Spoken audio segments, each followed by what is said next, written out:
Dimulai ya. Silakan berdoa dulu.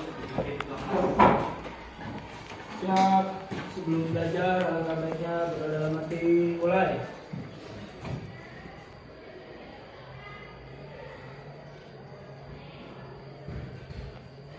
Selesai. Ucapkan salam. Assalamualaikum warahmatullahi wabarakatuh. Waalaikumsalam warahmatullahi wabarakatuh. Selamat pagi. Pagi. Ada yang tidak masuk hari ini? Ada. Berapa orang? 5. Siapa saja? Pertama, Saya saya Sakit izin apa? Sakit. Sakit. Sakit. Terus. Siapa lagi? Silpa. Silpa. Sakit. Semua Sakit. sakit, Pak. Oh, semua sakit. Silpa terus. Raja Rahman. Raja Rahman. Sahrul. Sahrul Sahrul Nurdin. Nurdin. Sabila. 4. Sabila. Sabila sering sakit. Orang mana Sabila? Pasir Kurai. Kurai. Itu udah Cikirai. Pasir Kurai. Pasir Kurai. Tahu semuanya. Baik, terima kasih.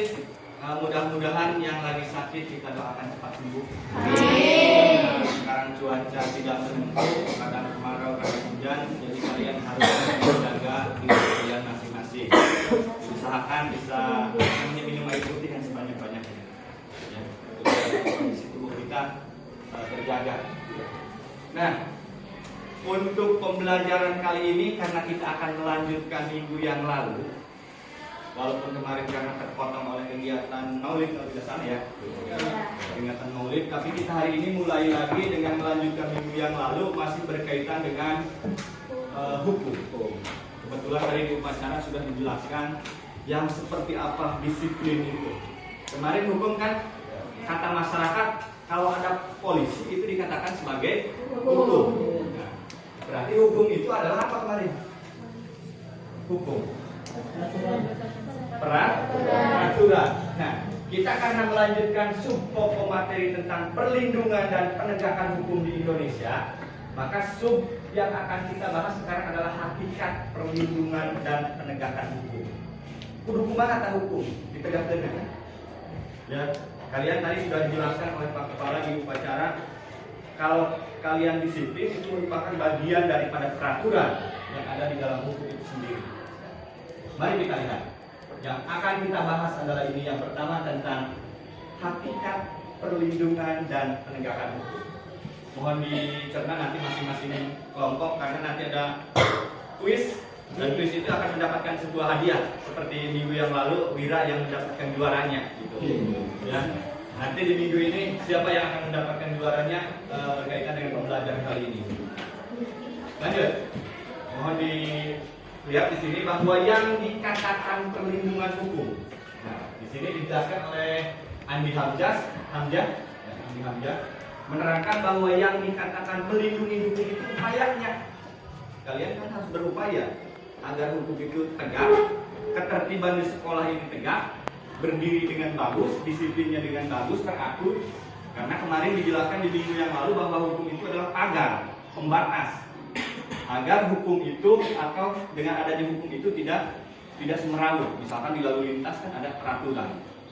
Kalau misalkan sekarang di sini tidak ada tata tertib, mungkin Bapak masuknya nanti jam 12 saja. Atau kalian pun nanti misalkan masuknya nanti setelah bangun tidur saja.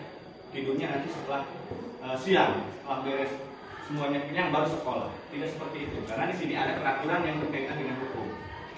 Yang mana upaya yang dilakukan secara sadar. Kalian sadar kan? Kalau melanggar sadar? Sadar. Coba Bapak cek kesadaran kalian sekarang. Sadar tidak? Coba ginikan tangannya. Tempelkan ke dagu. Dagu. Tapi tidak sadar sekarang. Suruh nempel ke dagu, semuanya ngelihat ke sini. Berarti hanya ontek ini. Dagu semua di mana ya? Yang pertama ke sini, tegaknya ke sini.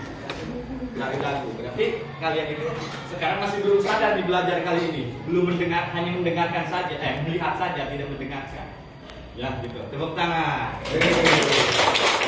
Jadi ini yang dikemukakan oleh Andi Hamzah bahwa baik itu oleh lembaga swasta ataupun oleh lembaga pemerintah yang dikatakan dengan perlindungan hukum itu ya upaya secara sadar oleh setiap orang maupun lembaga pemerintah. Sehingga makna tersebut tidak terlepas daripada fungsi hukum itu sendiri. Jadi hukum mempunyai fungsinya terhadap fungsi hukum itu sendiri. Mari kita lihat tentang pengertian hukum menurut para ahli. Diperhatikan di sini ada clue antara persamaan daripada pendapatnya para ahli di sini sudah dikasih tanda merah oleh Bapak. Yang mana inti persamaan dari persepsi pendapatnya para ahli tentang pengertian hukum adalah yang diberi tanda merah adalah aturan. Hukum itu adalah mengatur. Karena sifat itu mengatur, mengikat, tegas, jelas, ada sanksi, ada larangan itu di dalam hukum. Ya. Mengikat, ini aki-aki terbudak politik lalu melanggar hukum tetap harus ditegakkan, ditindak. Gitu ya. Jadi yang dikatakan oleh Meyer, yang dikatakan hukum itu adalah aturan yang mengandung pertimbangan kesusilaan. Karena kemarin hukum itu ada yang tertulis dan tidak tertulis. Ada yang dibukukan, ada yang tidak.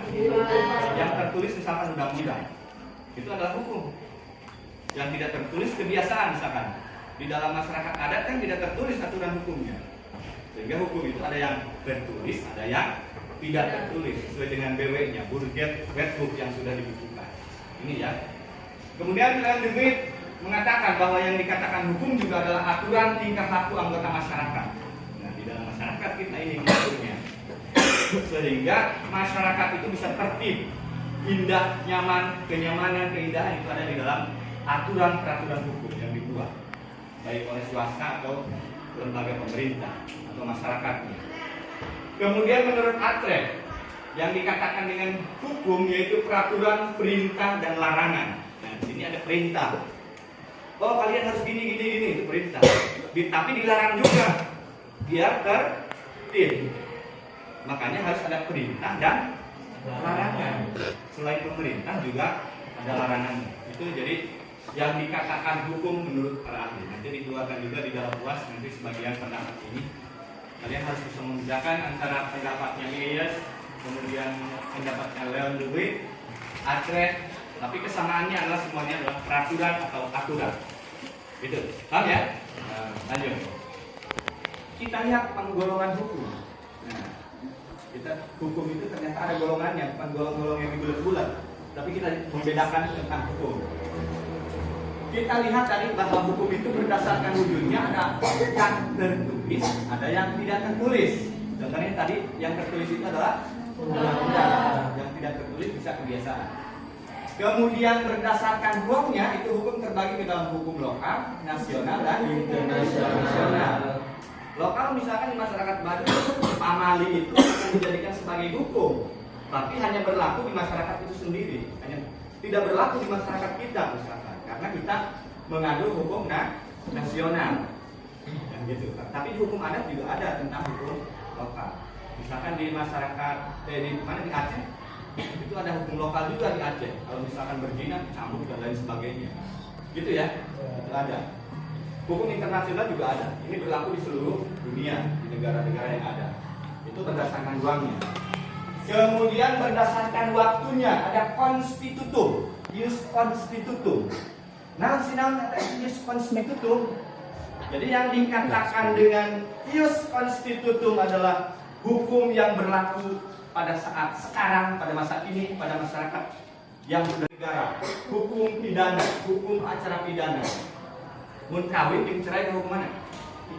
Pidana. Yakin? Membunuh hukum mana? Pidana. Kawin dicerai di pengadilan hukum mana?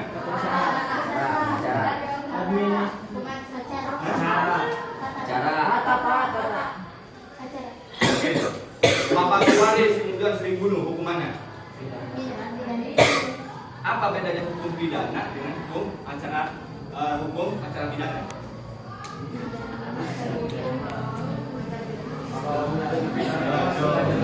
Hukum pidana apa hukum pidana?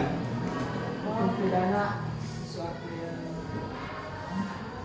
Hak intelektual itu hukum apa maksudnya? pidana. Hak intelektual. Misalkan ngabajak pendapatnya Anu misalkan, bukunya Anu.